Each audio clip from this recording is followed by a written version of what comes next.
Hello, and welcome back to It's Our Time podcast with your host, Delal. I hope you are having an amazing day. I have gotten back from my day. Now it's about 8 p.m., and I'm winding down. And it has been an intense couple of weeks, transformative weeks that have really allowed me to shed because the root of my healing work and what has driven me to even seek it in the first place. Because when you're born in chaos, you can stay there or you can follow a calling, the calling grace to heal and to move in a different direction and to really find out who you are without those narratives, without those past scenarios, those past relationships. Who are you when you have a blank slate to start from? And it took a lot of intentional healing. It took a lot of work around my addiction. And clearly, y'all, we're jumping in hot because life can often feel like it's constantly lifing. And I want to make it clear that life is currently very much lifing. But one thing that has stood out to me that is so different this time around is the security, the peace, and the clarity that I have in my spirit to withstand the quote unquote storm. Because the more that I come home to myself, the more I recognize that we are taken care of by something much larger than us. And this divine source is present in taking care of and minding the life of the smallest critter on this earth, let alone the divine manifestation of who we are as human beings in this experience. And that has helped me quiet down and recognize that I have been carrying the weight of the world on my shoulders, like I have seen the women in my life carry the weight of the world on their shoulder. I've also seen the narrative that Black women, that women who look like me, are so accustomed to the brunt end of the stick. We're accustomed to putting ourselves last. We're accustomed to not speaking our minds and saying and proclaiming what we want. We're accustomed to enduring pain and enduring the harshest of life circumstances, and we lose who we are. And the world doesn't come and lend us a hand so that we can salvage, so that we can find respite in the divine source that is taking care of all things. We become entrapped in the reality that life is constantly happening, and that the way that this reality has constructed life is for women like Black women and Black bodies to experience the most disorienting experiences and realities, the ones that keep your attention. And I want to make this clear that you pay attention to what I am saying, right? These lived experiences, these really hard realities, whether it's home insecurity, whether it's financial insecurity, whether it's generational trauma, whether it's limiting beliefs, whether it's addiction, drugs, alcoholism, anything you can name that we have seen and witnessed obstruct the purity of who we are and really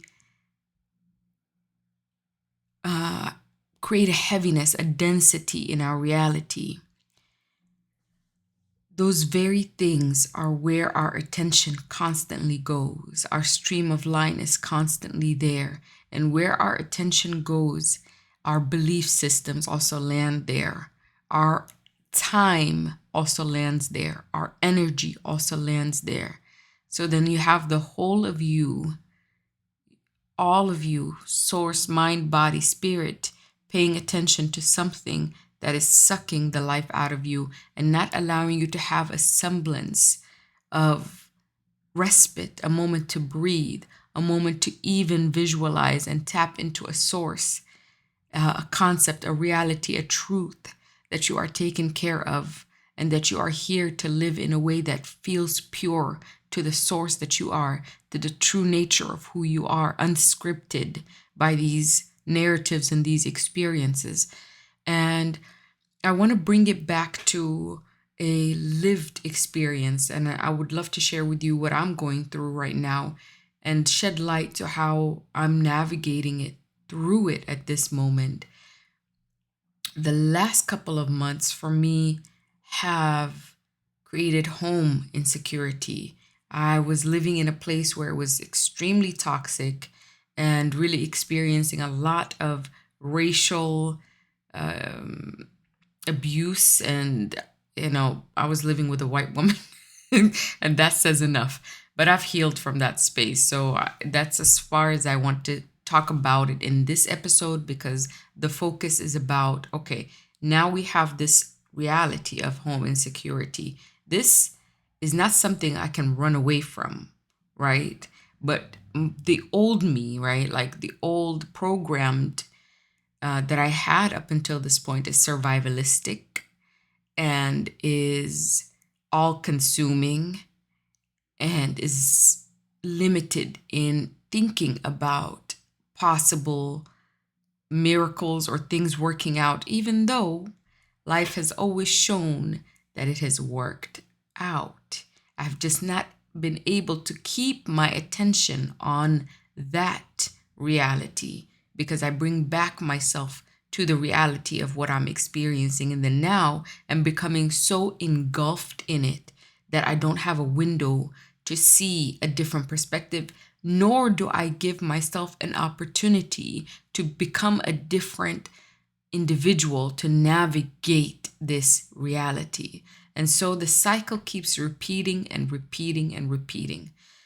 This time around, I am connecting to, number one, the knowing, the truth that something bigger than me is taking care of me. That allows me to set a lot of burdens down, no matter how many times I pick them back up again. Because if I want to create a different reality for myself, my attention needs to go somewhere else. My attention needs to be focused on cultivating an inner peace, cultivating an inner reality that is truthful of who I really am as a person. Because life's experiences are circumstantial.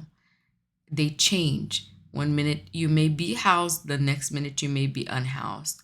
One minute you may have $5 in your pocket, the next minute you might have $10,000 in your pocket. Life changes. This is the truth of it. But how do I remain who I really am through it all? That is the real gift.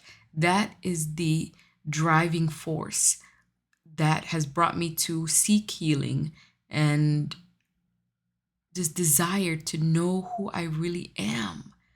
Because I know I am not that story that has brought me to this moment. I am not that story. I am not the past.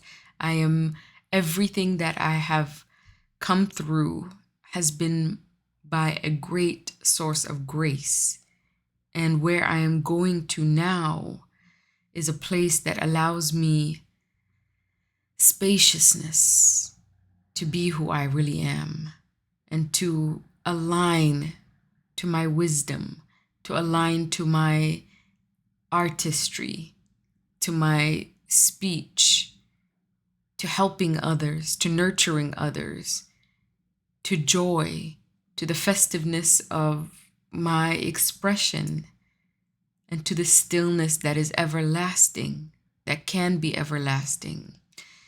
And so back to what I'm navigating.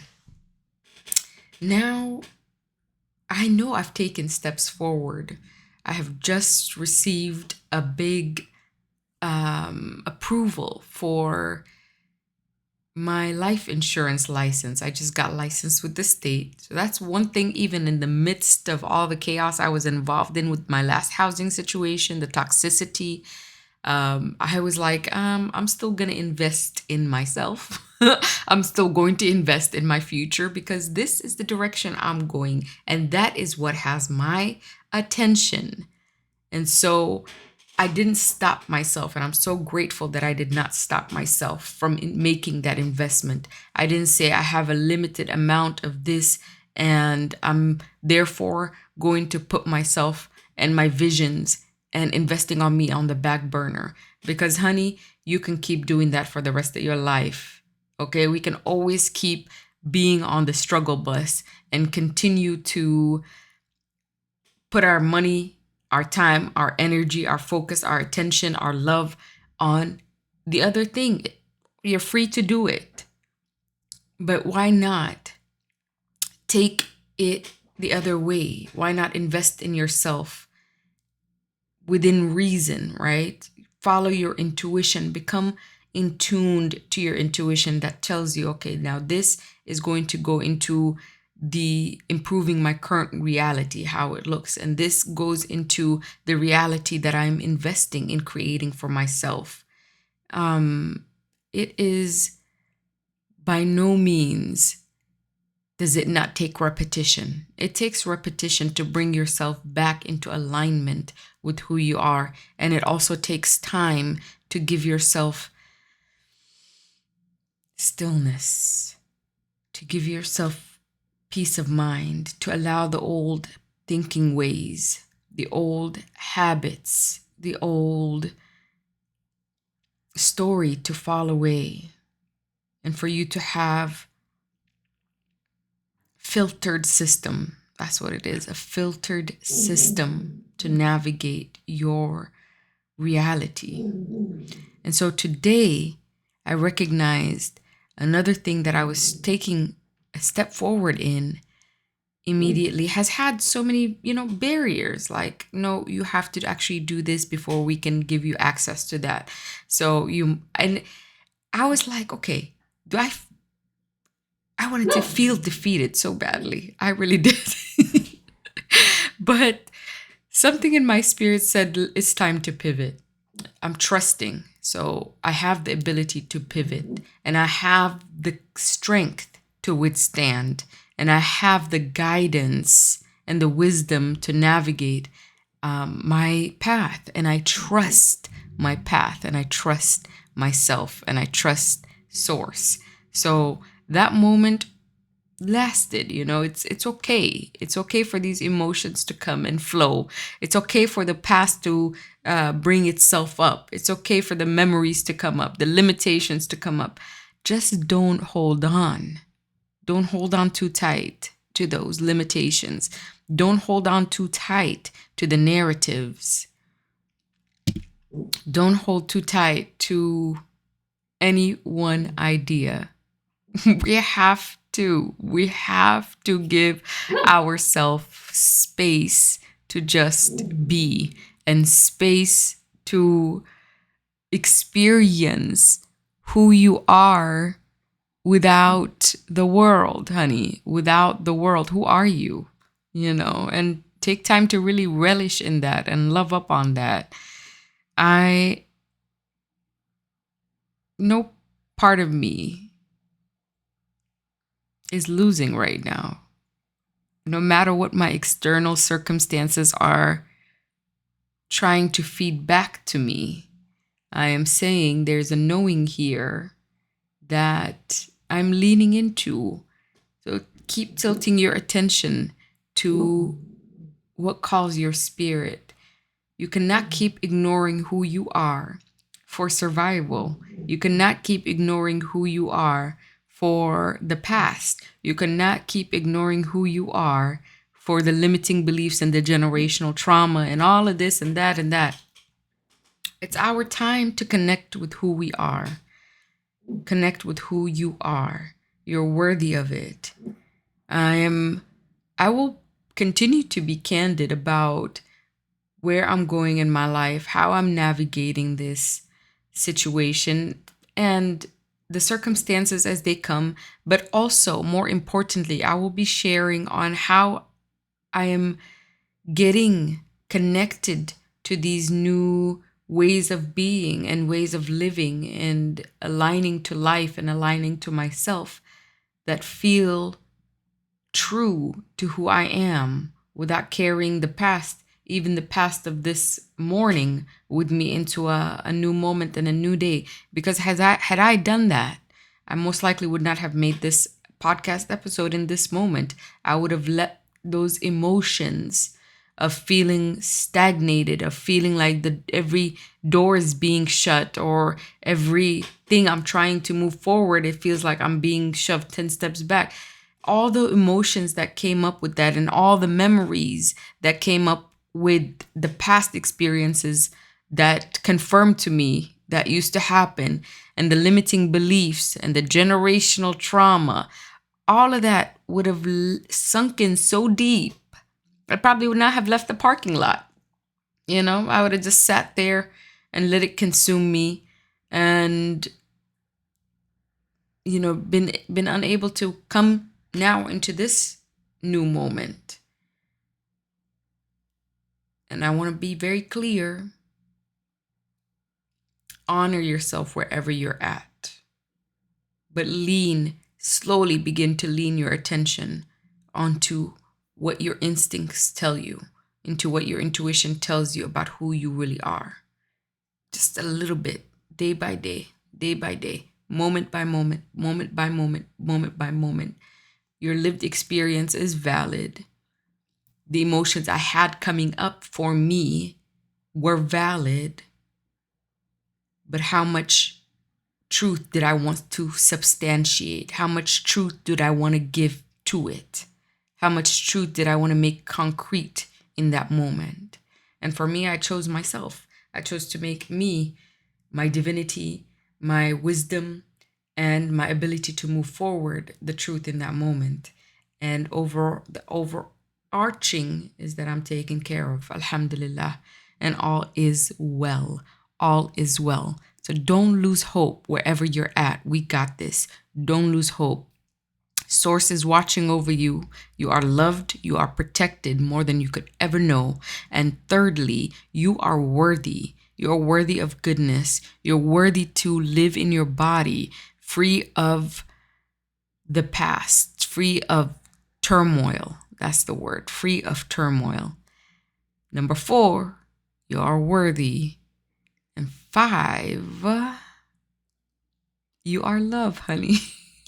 You yourself are love.